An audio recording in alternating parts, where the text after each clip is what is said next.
So this is a vine we haven't pruned. We're just looking at it from the other side. As you can see, there's a lot of shoots going on here that we won't be keeping. But again, like I explained in the previous video, here's your spur. Always, first thing you do when you come to a vine is, well, generally have a good look and look for your spurs, because that's your starting point. That is the lowest point you want. We've got some water shoots left over from last year. We're not going to keep those because we've got a lot of health up here anyway. So I'm not going to cut it too close to the trunk, because remember, we are following sap flow. So anything beneath your spur, if you've got shoots growing underneath your spur, you need to make sure you leave a little bit of growth left over to allow dieback, and it doesn't interfere with sap flow. Anything that you prune that is above, i.e. the crown or above your spur, you can really give it a good shave. So this is above.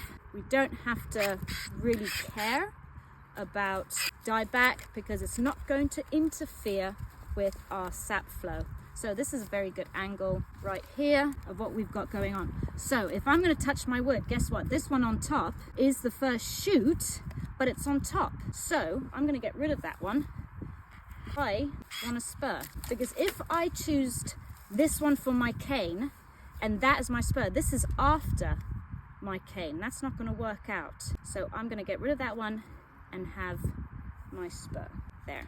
And I can get rid of the old wood, and again I've got bud just there, so I've got a bud underneath and a bud on top. So remember, when it comes to this year's December, when you start pruning, you're going to touch your first spur, and then there's going to be your second cane. But because this spur only has one shoot, we've got the cane.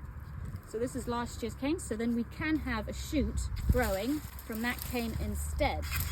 So let's just prune this side of the vine just to make it a bit easier to see. Anything else I don't need to keep, and because it's above the spur, I can shave the wood, and that's going to reduce less shoots growing. So when it comes to crown thinning in a vineyard, what's very important is what you do now is going to affect the rest of your jobs throughout the year.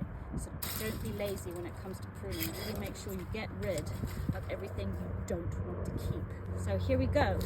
So it looks like the crown, it seems to have it's not very good growth on this side of the vine. It's probably been damaged. That is old wood, but that's probably interfered with sap flow there. Who knows? So we seem to have developed a new crown here. So it's got a nice shoot there. Yet again, we don't seem to have a cane on this one. We only seem to have one shoot. So what I would do, I would make this just as a long spur, not necessarily a short spur, nor am I going to make it a cane. I'm going to make it a long spur, because then I don't get confused of where I am when it comes to pruning. I go, this is a long spur, meaning I can have shoot and a cane growing, and there's a little bit of growth there, so I can have a little bit of fruit.